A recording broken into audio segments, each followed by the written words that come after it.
Everyone, तो जैसे कि आप सब जानते हैं कि अयोध्या में राम मंदिर का निर्माण जोरों शोरों पे है और 22 जनवरी को प्राण प्रतिष्ठा है। तो क्या आप लोग अयोध्या डिस्प्यूट की हिस्ट्री के बारे में जानते हैं?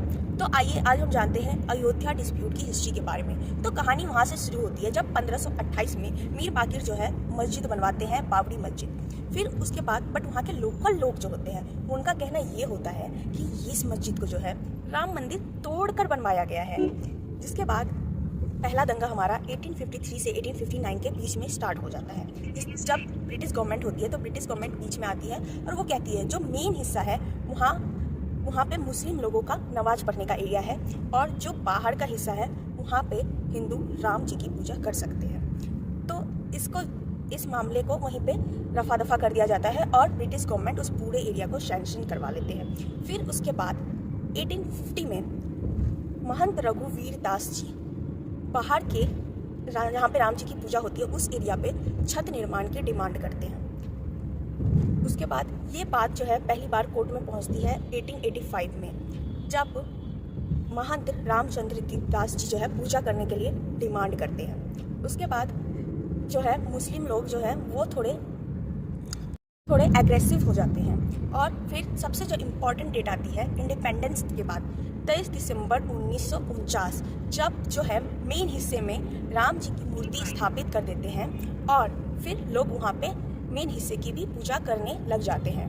फिर जब 1959 में केस फाइल करती है निर्मोही अखाड़ा, ऐसे ही करके बहुत सारी केसेस फाइल होने लगते हैं। फिर 1961 में केस फाइल करती है सुन्नी वाकिफ बोर्ड पूरे के पूरे मालिकाना हक पोजीशन लेने के लिए। फिर उसके बाद एक कमेटी बनाई जाती है विश्व हिंदू परिषद, जिसका मेन मोटिव होता है राम मंदिर निर्माण करवाना। फिर उसके बाद कोर्ट ऑफ फैजाबाद 1986 में ये डिसीजन लेती है कि वहाँ पे मेन हिस्से में भी हिंदू को पूजा करना चाहिए। जिसके बाद मुस्लिम और एग्रेसिव हो जाते हैं और वो खुद की अपनी एक कमेटी बनाते हैं, बाबरी मस्जिद एक्शन कमेटी।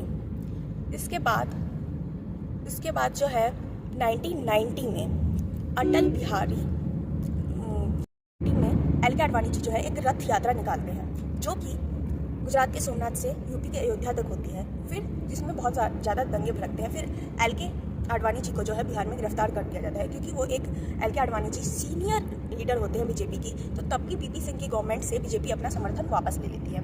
फिर उसके बाद 1991 में इतना ज़्यादा स्थिति वहाँ का गंभीर हो जाता है कि जो यूपी की गवर्नमेंट होती है कल्याण सिंह, वो पूरे एरिया को अपने कंट्रोल में ले लेती है।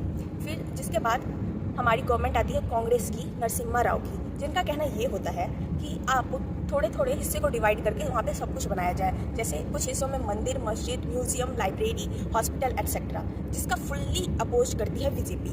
उसके बाद हमारी इलाहाबाद कोर्ट तक ये बात पहुँचती है और 2002 में अटल बिहारी वाजपेयी की बीजेपी गवर्नमेंट आती है, जो कि अटल बिहारी वाजपेयी जी कहते हैं कि इस मसले को एक रिजोल्यूशन पास करा जाए और हिंदू पक्ष और मुस्लिम पक्ष को एक साथ बिठाकर ये डिसीजन लेना चाहिए कि जिससे कोर्ट के बाहर सुलह हो जाए।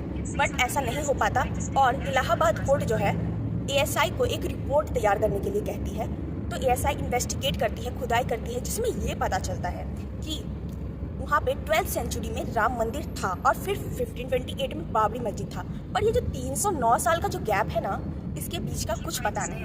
बट जो कि लोकल लोग का कहना था कि राम मंदिर वहाँ पे था और उसको तोड़ा गया, तो कहीं ना कहीं वहाँ पे राम मंदिर था, ये तो एएसआई की रिपोर्ट में पता चल जाता है। फिर जिसके बाद इलाहाबाद कोर्ट लखनऊ की 3 जजेस की बेंच तैयार करती है और इलाहाबाद कोर्ट एक ऐतिहासिक जजमेंट पास करती है जिसमें निर्मोही अखाड़ा को जो है वो राम चबूतरा और सीता भंडारा वाला हिस्सा दिया जाता है और उसके बाद रामलला विराजमान को जो है जहाँ पे राम मूर्ति स्थापित थी वो वाला हिस्सा दिया जाता है और बाकी का जो पूरा एरिया बचा हुआ है वो बाबरी मस्जिद को दिया जाता है, जो कि तीनों पार्टीज को मंजूर नहीं होती है। इसी वजह से जो है सुप्रीम कोर्ट इस डिसीजन पे रोक लगाती है मई 2011 में। उसके बाद रामलला विराजमान राम मंदिर निर्माण के लिए सुब्रमण्यम स्वामी जी केस फाइल करते हैं 2016 में। फिर सुप्रीम कोर्ट ये कहती है कि अब हम इसकी सुनवाई जनवरी 2019 से करेंगे और सुप्रीम कोर्ट एक मीडिएशन पैनल तैयार करती है और मीडिएशन पैनल जो है वो फाइनल रिपोर्ट अपनी 2019 में देती है, जिसके बाद जो है 40 दिन की हियरिंग चलती है, जो कि इंडिया का सेकेंड लार्जेस्ट केस है हमारा राम मंदिर वाला। तो इसमें उसके बाद ये हियरिंग होने के बाद सुप्रीम कोर्ट जो है वो डिसीजन अपना रिजर्व कर लेती है और तीनों पार्टी से मोल्डिंग ऑफ रिलीफ मांगती है। मोल्डिंग ऑफ रिलीफ मतलब होता है कि अगर जजमेंट आपके फेवर में नहीं आया तो इसके अलावा आप क्या चाहते हैं। तो जो निर्मोही अखाड़ा होती है वो कहती है कि हमें पूरा का पूरा पोजीशन चाहिए, बट क्योंकि उनके पास कोई डॉक्यूमेंट नहीं होता है, कोई एविडेंस नहीं होता है। और उसके बाद रामलला विराजमान जो है वो कहती है कि वहाँ पे राम मंदिर का निर्माण होना चाहिए, बिकॉज 12th सेंचुरी में वहाँ पे राम मंदिर था और जो कि ASI की रिपोर्ट में भी पता चला, और आर्किटेक्चर वहाँ के जो मस्जिद के पिलर थे उसमें भी हिंदू देवी देवताओं के चिन्ह मिले। और वहीं जो है सुन्नी वाकिफ बोर्ड का कहना था कि हमें पूरा का पूरा पोजीशन चाहिए, हाँ भले ही हिंदू जो है बाहर के हिस्से में राम जी की पूजा कर ले।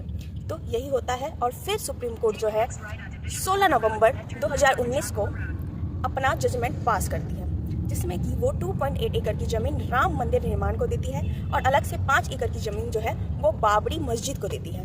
तो इसी तरह ये केस सॉल्व होता है और दोनों को ज़मीन एक ही दिन अलॉट की जाए और 3 महीने के अंदर राम मंदिर का निर्माण शुरू हो जाए। तो यही था हमारा अयोध्या डिस्प्यूट। आई होप आपको समझ में आया होगा।